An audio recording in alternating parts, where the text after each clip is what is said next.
The sound of my wife's laughter at 3 a.m. wasn't what woke me up. It was the way she said upgrade, like she was discussing a new iPhone instead of our 15-year marriage. I lay there in our king-sized bed, staring at the vaulted ceiling of our oceanfront home in Millbrook Harbor, Maine. The house I'd designed and built with my own hands.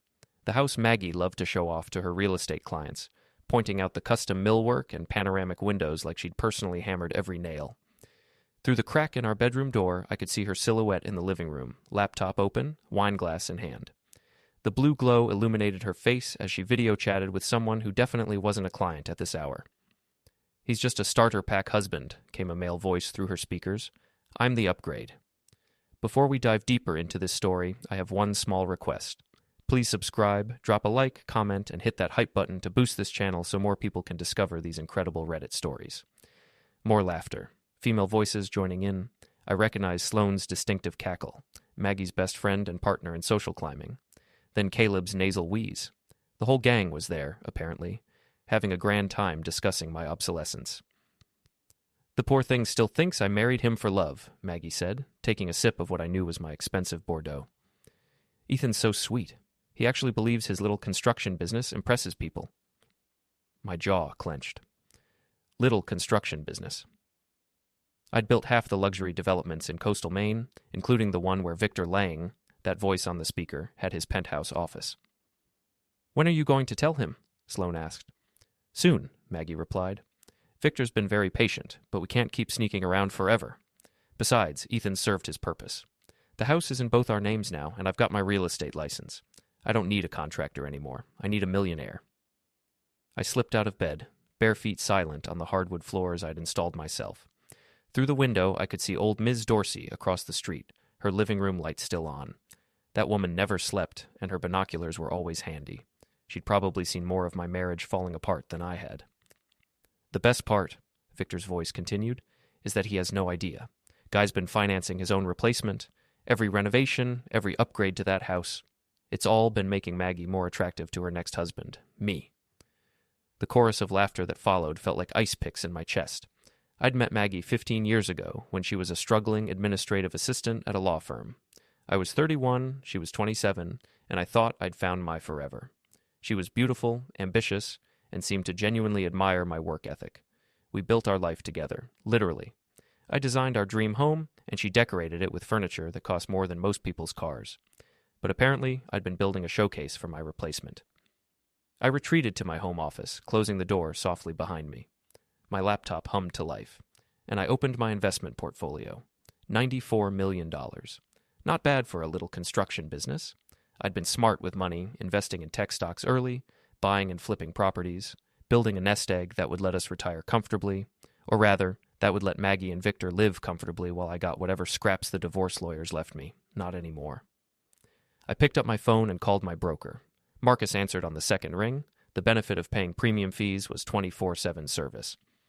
"Ethan, everything okay?" "I need to liquidate everything," I said quietly. "All of it, tonight." That's a lot of money to move at once. Are you sure?" Through the door, I could hear Maggie's voice. "Ethan's so predictable. He'll probably cry when I tell him. Men like him always do when they lose their prize." "I'm sure," I told Marcus. "And I need you to list the beach house, the one in Camden. Immediate sale, cash offers only." The beach house. Our special place, where I'd proposed, where we'd spent our honeymoon, where Maggie had whispered that she'd love me forever. Apparently, forever had an expiration date. "Ethan, that house is worth at least $2 million. If you wait for the right buyer..." "I don't want to wait. List it tomorrow morning. First reasonable offer, we take it." I hung up and opened my laptop, fingers flying across the keyboard. If Maggie wanted an upgrade, she was about to get one, just not the kind she was expecting. By dawn, I'd moved $94 million into accounts she'd never seen and started the paperwork to sell our most valuable asset. The beach house would be gone by the end of the week, and with it, half of what she thought she was entitled to in our inevitable divorce. I made coffee and sat at the kitchen island, watching the sunrise paint the ocean gold and crimson. Maggie stumbled in an hour later, hair messy, makeup smeared, looking like she'd been up all night planning my destruction. "You're up early," she said, not meeting my eyes. "Couldn't sleep," I replied, taking a sip of coffee. "Funny thing, I kept hearing voices, almost like someone was having a party in our living room. She froze, wine glass halfway to the dishwasher. I had a work call. Sorry if it woke you. Work call at 3 a.m.? That's dedication. You should ask for a raise. It was international clients. Time zones, you know? I nodded slowly. Right. Time zones. Well, speaking of work, I've got some calls to make today. Big changes coming. She looked at me suspiciously, but I just smiled and headed for the shower. In the bathroom mirror, I caught sight of my reflection. 46 years old, still in decent shape from years of physical work, graying at the temples but not unattractive. Certainly not the pathetic loser Maggie had described to her friends. But I wasn't going to argue the point. I was going to prove it. Maggie's real estate office occupied the top floor of the Harbor View building, all glass and chrome with a view of the marina where Victor kept his yacht. I'd built the interior myself 3 years ago, back when I thought I was investing in our future together. Now I was here to collect on that investment. The elevator opened to reveal Sloane behind the reception desk, her bleached blonde hair piled high, designer glasses perched on her nose. She looked up from her computer with the practiced smile she reserved for potential clients, then faltered when she recognized me. Ethan, what a surprise. Hi, Sloane. Maggie around? She's in a meeting with Victor. They're discussing the Morrison property. Very hush-hush, you know how it is. I knew exactly how it was. I'll wait. I settled into one of the leather chairs in the waiting area, close enough to hear voices from the conference room, but far enough away to seem casual. The walls were thin, another cost-cutting measure I'd recommended during construction. Funny how these things came back to help you. The husband's getting suspicious, I heard Maggie say. He made some weird comment this morning about hearing voices. So we move faster, Victor replied. I've already talked to my lawyer. Once you file for divorce, we can be public about our relationship. No more sneaking around. It's not that simple. Ethan's smarter than he looks, and he's got more money than most people realize. How much more? There was a pause. I'm not entirely sure. He handles all the investments, but the house alone is worth $5 million, and I know he's got significant assets beyond that. Victor's laugh was ugly. Even better. When you divorce him, you'll get half of everything. Then we can really upgrade your lifestyle. What about his business? Miles Development has contracts all over the state. Construction companies are a dime a dozen. Besides, once word gets out about what kind of husband he really was, who's going to want to work with him? My blood ran cold. What do you mean?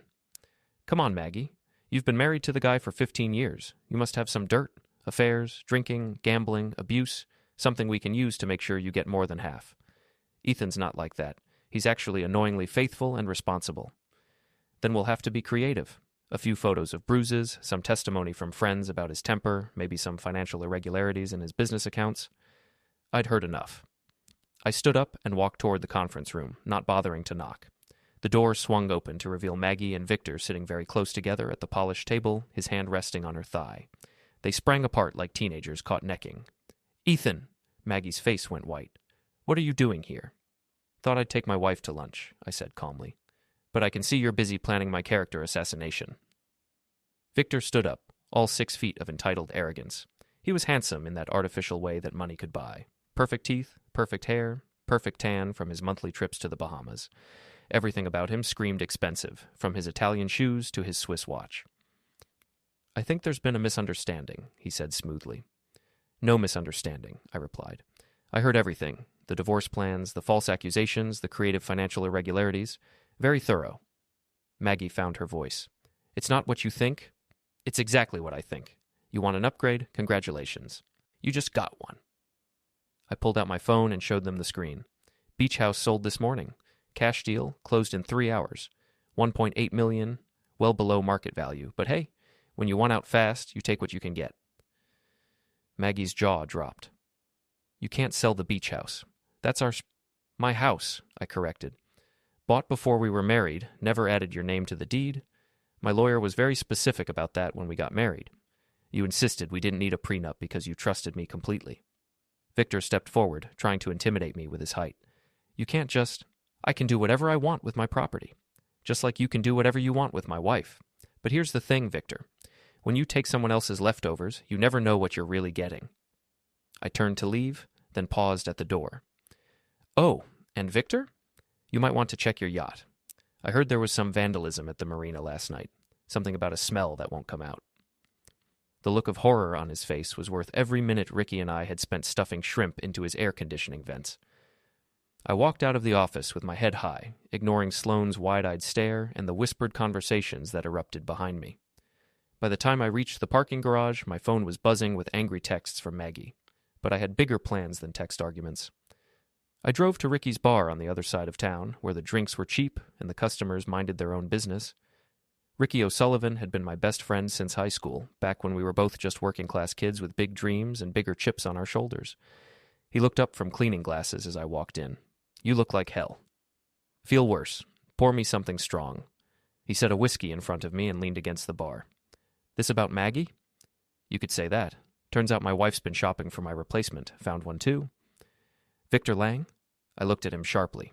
"You knew?" "Suspected. Guy's been flashing money around town, talking about his new girlfriend. Didn't take a genius to figure out who he meant." Ricky's expression darkened. "Should have told you sooner." "Wouldn't have mattered. I needed to hear it from her." "So, what's the plan?" I smiled grimly. "Remember senior year, when Tommy Morrison thought he could steal your girlfriend?" "You mean when we superglued his locker shut and put fish in his car vents?" "Exactly. Except this time, we're not 17, and the stakes are a lot higher." Ricky grinned. "I'm listening." The Harbor Club's annual charity gala was the social event of the season in Millbrook Harbor. $500 a plate to eat rubber chicken and bid on vacation packages, all while the town's elite congratulated themselves on their generosity. I'd skipped it for the past 3 years, claiming work obligations. Maggie had gone alone, or so I thought. Now I knew she'd been going with Victor, spinning some story about her antisocial husband who preferred construction sites to cocktail parties. This year would be different. I arrived at the Harbor Club in my best suit, custom-tailored, not rented, carrying a gift basket wrapped in elegant paper. The valet recognized me and seemed surprised to see me without Maggie, but took my keys without comment. The ballroom was packed with familiar faces. Contractors who'd worked for me, clients whose homes I'd built, city council members who'd approved my development projects. They all knew me, but they knew Maggie better. She was the social butterfly, the one who remembered birthdays and anniversaries, who organized fundraisers and dinner parties. I spotted her immediately. She was wearing the red dress I'd bought her for our anniversary last year, standing next to Victor at a cocktail table near the auction display. They looked perfect together, the successful real estate power couple, networking and schmoozing with practiced ease. Several people approached me, surprised to see me at such an event. I made small talk, accepted condolences about my separation, news traveled fast in a small town, and gradually worked my way across the room. "Ethan Miles!" I turned to find David Chen, the mayor, approaching with his wife Linda. We'd worked together on several municipal projects, and he'd always been friendly. "David, Linda, great turnout tonight." "We were sorry to hear about you and Maggie," Linda said, her voice full of sympathy. "These things happen, but it's still difficult." "Actually, I'm doing better than expected," I said. "Sometimes you don't realize how much dead weight you've been carrying until you put it down." David looked uncomfortable, but Linda nodded knowingly. "Well, you seem to be handling it well. Are you bidding on anything tonight?" I brought something to contribute instead. I held up the gift basket. Thought it might generate some interest. I excused myself and approached the auction table, where a volunteer was arranging last-minute donations. She looked at my basket with interest. "What's this for?" "It's a starter pack," I said loudly enough for nearby tables to hear. "Everything someone needs to begin a new life. I thought it was appropriate for tonight's theme of new beginnings." Word spread quickly through the crowd. People began gathering around the auction table, curious about the mysterious basket from Ethan Miles. I saw Maggie notice the commotion and start moving in our direction, Victor trailing behind her. The auctioneer, a local radio personality named Jim Walsh, picked up his microphone. "Ladies and gentlemen, we have a special last-minute addition to tonight's auction, a starter pack donated by local developer Ethan Miles." Applause rippled through the crowd. I saw Maggie's face go pale as she realized what was happening. "Now, Ethan, tell us what's in this intriguing basket." I took the microphone, looking out at the sea of faces. Some curious, some sympathetic, some clearly hoping for drama. I wasn't going to disappoint them. "Well, Jim, this basket contains everything someone needs to start over after a major life change. There's a copy of How to Win Friends and Influence People, very useful for people who need to rebuild their social circle. A gift certificate for a storage unit, perfect for someone who needs to move out quickly, and..." I reached into the basket and pulled out a small velvet box. A wedding ring, previously owned, but still in excellent condition. The original owner discovered it had been undervalued. Gasps echoed through the ballroom. Maggie pushed through the crowd, her face flushed with anger and embarrassment. Ethan, stop this right now. I'm not done yet, I said, still holding the microphone. The basket also includes a USB drive containing some very interesting files. Financial records, text messages, photos, everything someone would need to understand the true value of an upgrade. Victor appeared beside Maggie, his face dark with rage. Give me that microphone. Actually, Victor, I have something for you too. I reached into my jacket and pulled out a manila envelope. Consider this a business proposal. Inside, you'll find documentation of some creative accounting practices at Lang Development. Nothing criminal, of course, but the kind of thing that might interest your business partners and your wife. The crowd was dead silent now, sensing the drama unfolding before them. Sloane had appeared near the front, her phone out, undoubtedly live-streaming the entire confrontation to her social media followers. You bastard, Victor snarled, lunging toward me. I sidestepped easily, and he stumbled into the auction table, sending several items crashing to the floor. The crowd gasped and pulled back, giving us a wide circle of space.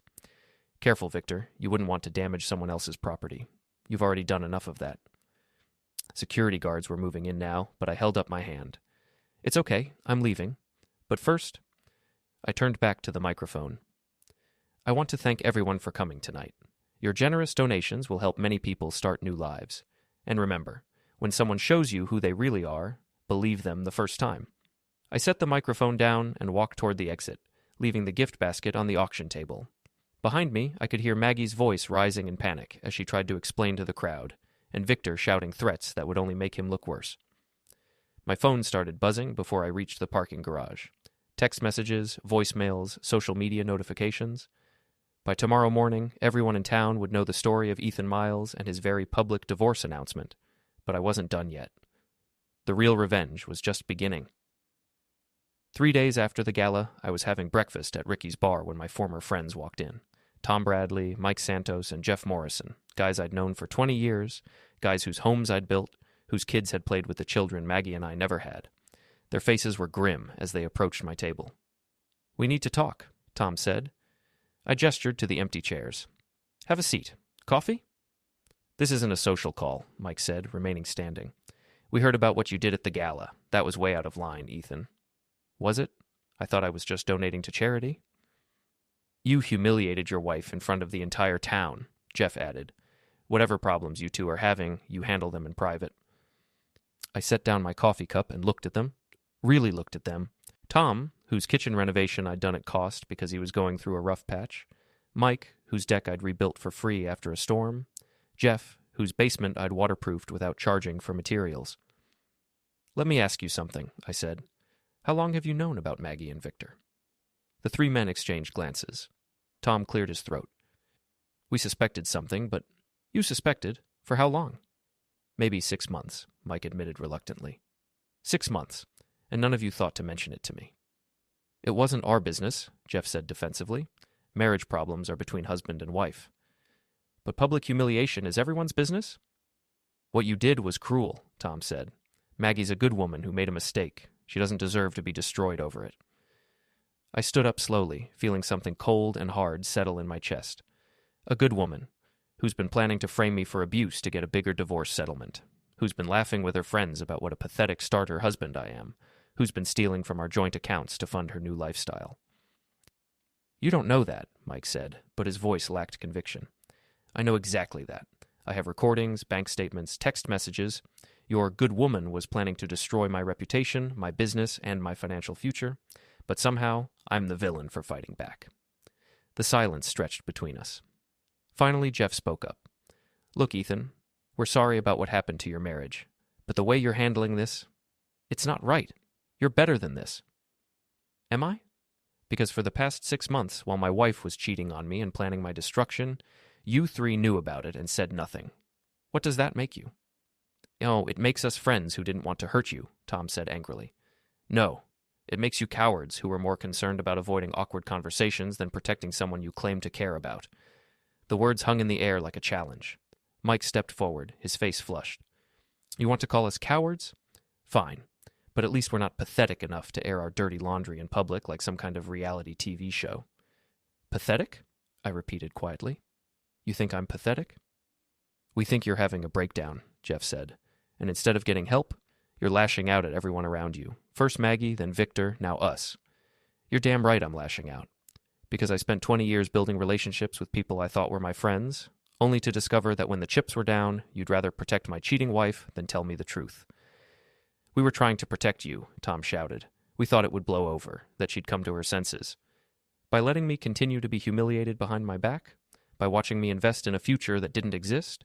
That's not protection, Tom. That's cowardice." The argument was attracting attention from other customers. Ricky appeared behind the bar, his expression watchful but not interfering. He knew I could handle myself. "You know what?" Mike said, his voice shaking with anger. "Maybe Maggie was right to look for someone else. Maybe you are just a starter husband, because the Ethan we knew wouldn't have turned into this bitter, vindictive asshole." The bar went quiet. Even the jukebox seemed to pause between songs. I smiled, but there was no warmth in it.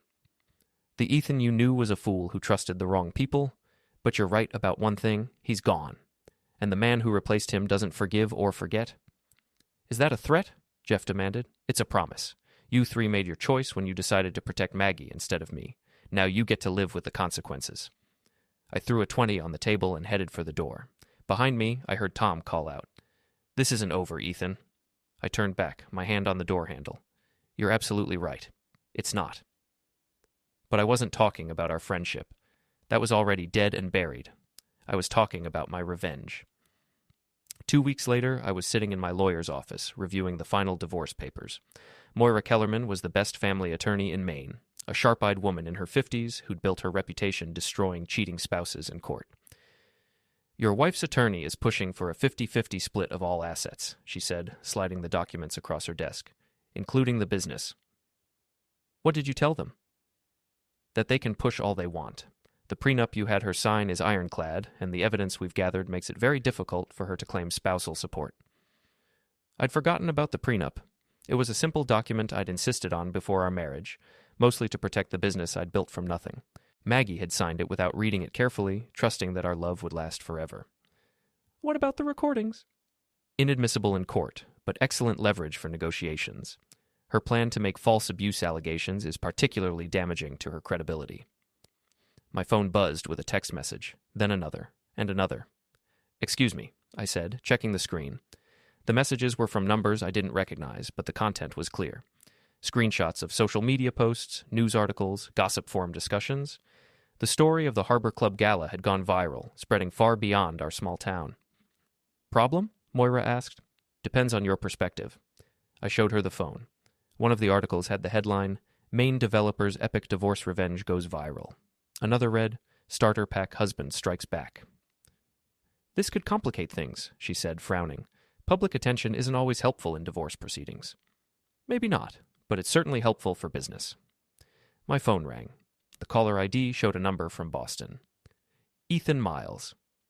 "Mr. Miles, this is Patricia Wong from Wong Development Group. We saw the news coverage about your situation, and we wanted to discuss a potential business opportunity." I stepped out of Moira's office to take the call. Patricia Wong was offering me a $50 million development contract in Massachusetts, contingent on my availability to start within 6 months. "We admire someone who stands up for himself," she said. "And frankly, the publicity hasn't hurt your reputation in our circles. We like working with people who don't back down from a fight." When I returned to Moira's office, she was reading something on her computer screen. "Your wife's attorney just called," she said. "They want to settle out of court. Apparently Maggie's received some negative attention from the media coverage." "What kind of negative attention?" "Death threats, mostly. Nothing serious, but enough to make her nervous. She's also lost several major clients who don't want to be associated with the scandal." I felt a moment of genuine concern. Whatever Maggie had done to me, she didn't deserve to be threatened by strangers. "We should make sure she's safe." "Already handled. I recommended a security firm. But Ethan, this gives us significant leverage. She wants this to go away quickly and quietly." "What's she offering?" "She keeps the house, you keep the business and all other assets. No spousal support, clean break." It was a good deal. Better than good, but it wasn't enough. "Counteroffer," I said. "I keep everything except the house. She gets the house and whatever's left in our joint checking account. About $12,000. "That's aggressive." "She wanted an upgrade. I'm giving her one, from wife to ex-wife." Moira made the call while I waited. The negotiation took less than 10 minutes. "Deal," she said, hanging up. "She'll sign the papers this afternoon." I should have felt triumphant. Instead, I felt empty. 15 years of marriage, reduced to a legal document and a property settlement. "There's one more thing," Moira said. "Victor Lang's wife filed for divorce yesterday. Apparently someone sent her copies of all those text messages and photos." "Someone?" "Anonymous tip. Very thorough documentation." I hadn't sent anything to Victor's wife, but I had a pretty good idea who had. Ricky had always been thorough when it came to revenge.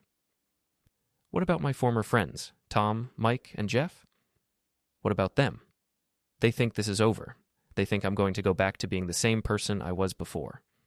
Aren't you?" I looked out the window at the harbor, where Victor's yacht sat empty at its mooring. He'd been trying to sell it for weeks, but the smell of rotting shrimp had proven impossible to eliminate. "No," I said finally. "That person was weak. He let people walk all over him because he thought being nice was the same thing as being good. But nice people finish last, and good people get betrayed by their friends. So what kind of person are you now?" "The kind who finishes first." 6 months later, I was standing on the deck of my new house in Bar Harbor, watching the sunrise over Frenchman Bay. The house was smaller than the one I'd shared with Maggie, but it was mine alone. Every board, every nail, every carefully planned detail. My phone rang. The caller ID showed Tom Bradley's number. "Hello, Tom." "Ethan, we need to talk. Can you meet us at Ricky's?" "Us?" "Me, Mike, and Jeff. It's important." An hour later, I walked into the bar to find my 3 former friends sitting at a corner table. They looked older, worn down by whatever had brought them here. "Thanks for coming," Tom said as I sat down. "What's this about?" Mike cleared his throat. "We owe you an apology, a big one." "For what, specifically?" "For not telling you about Maggie," Jeff said. "For taking her side. For calling you pathetic and vindictive when you were just trying to protect yourself." I waited for them to continue. "We found out some things," Tom said reluctantly. "About what she was really planning to do to you, the false accusations, the financial stuff. We had no idea it was that bad." "How did you find out?" "Sloan," Mike said. "She's been bragging about it all over town. Apparently Maggie confided in her about the whole plan. Sloan thought it was hilarious until the divorce went public and she realized she might be called as a witness." "So now she's trying to distance herself by telling everyone what really happened," Jeff added, making it sound like she tried to talk Maggie out of it. I signaled Ricky for a beer. "And you believe her?" "We believe the recordings she played us," Tom said quietly. "Maggie talking about how stupid you were, how easy it would be to manipulate you, how she was going to destroy your reputation so thoroughly that no one would ever work with you again." The beer arrived, and I took a long sip before responding. "So you're here to apologize?" "We're here to ask for your forgiveness," Mike said, "and to see if we can salvage our friendship." I looked at each of them in turn. Tom, whose marriage had fallen apart 2 years ago when his wife left him for her personal trainer. Mike, whose construction business had failed during the recession, forcing him to work for other contractors. Jeff, whose son had been arrested for drug possession and was facing prison time. They all needed something from me. Forgiveness, friendship, maybe even work. I was the successful one now, the one with money and connections and a growing reputation. "You want to salvage our friendship," I repeated.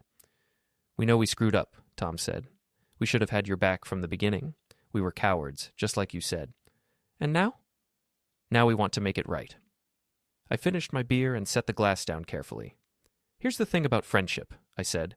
"It's not just about the good times. It's about what you do when things get difficult. When someone you care about is in trouble, you stand up for them. You tell them the truth, even when it's hard to hear." They nodded eagerly. "For 6 months, you watched my wife make a fool of me. You knew she was cheating, you knew she was planning to destroy me, and you said nothing. When I finally fought back, you called me pathetic and vindictive." "We were wrong," Jeff said desperately. "We see that now."